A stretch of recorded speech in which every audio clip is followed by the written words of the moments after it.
Rose water తయారు చేశానండి. ఇది ఫేస్ గ్లోయింగ్ ఉంటుంది మంచిగా, అలా ఇంకా మొటియాలు రానియకుండా ఉంటుంది అనమాట. జుట్టుకు కూడా చాలా మంచిదండి. ఇంకా మంచి వాసన వస్తుంది అనమాట. మనం చిరగ్గున్నప్పుడు మూడు మంచిగా చేస్తుంది అనమాట. నేను ఎలా చేశానో ఒకసారి చూసేయండి. హాయ్ అండి. పూలు కొంటే గులాబీ పూలు వాటిని ఇలా విడిపోయినాయండి. వీటిని వేస్ట్ చేయటం ఎందుకు అని రోజ్ వాటర్ చేద్దామని మొత్తం ఆకులన్నీ ఏరేసాను అనమాట. ఇలా ఏరేసి మంచినీళ్ళలో శుభ్రంగా కడుక్కోవాలి. మన దుమ్ము ఉంటుంది కదా, అలాగే అందుకని శుభ్రం కడిగేసుకోవాలి. శుభ్రం కడిగేసుకొని ఇలా జాలి గిన్నెలో వేసుకోవాలి. ఎక్కువసేపు ఉంచి కాకండి, వాసన అంతా నీళ్ళు పీల్చేసుకుంటే తొందరగా తీసేయాలన్నమాట. ఒక శుభ్రంగా ఉన్న మంచి గిన్నెలో ఇలా స్టీల్ గిన్నెలో వేసుకోవాలండి. అప్పుడే వాసన రాకుండా ఉంటుంది. ఒక 1/2 లీటరు నీళ్లు పోసా అనమాట, మనం తాగే నీళ్ళు. అందులో ఇవి వేసుకొని మీడియం ఫ్లేమ్ మీద ఒక 20 నిమిషాలు అయినా సరే ఉడికించుకోవాలి.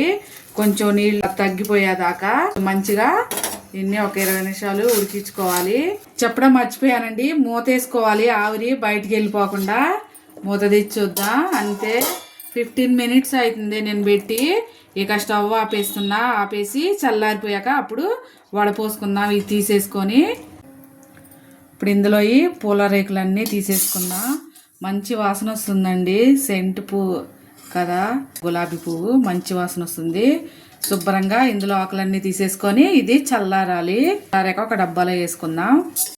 ఆరిపోయింది. కొంచెం పువ్వు నలకల్లాగా ఉన్నాయండి, అవి ఇలా గంటతో వడపోసుకుందాం. దానిలో రోజ్ వాటర్ చర్మానికి చాలా మంచిదండి. ముడతలు రానియకుండా చేస్తుంది.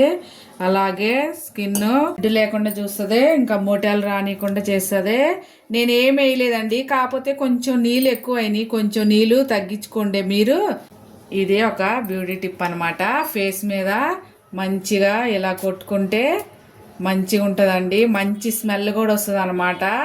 చాలా బాగుంటుంది. హెయిర్కి కూడా చాలా మంచిది అనమాట. ఇది కొట్టుకోవడం వల్ల మంచి వాసన వస్తుంది కదా ఫేస్కి. అలాగే మన స్కిన్ చాలా బాగుంటుంది. ఇంకా మనకి ఏమన్నా చిరాగ్గా ఉంటే దీని స్మెల్ వల్ల మంచిగా ఉంటుంది అనమాట. చూసారా, రోజ్ వాటర్ రెడీ చేసా అండి నేను. ఫేస్కి మంచిగా ఇలా స్ప్రింకిల్ చేసుకోవాలన్నమాట. నేను ఇది డబ్బా ఉంటే దీనిలో వేసాను అనమాట. మంచిగా ఇలా ఫేస్కి కొట్టుకోవాలి. మీరు ఒకసారి ట్రై చేయండి. ఎక్కువ గులాబీ పూలు తెచ్చుకున్నప్పుడు ఇలా ట్రై చేయండి. నీళ్ళు కొంచెం తక్కువ వేసుకోండి. అంతే ఫ్రెండ్స్, ఉంటా, బాయ్.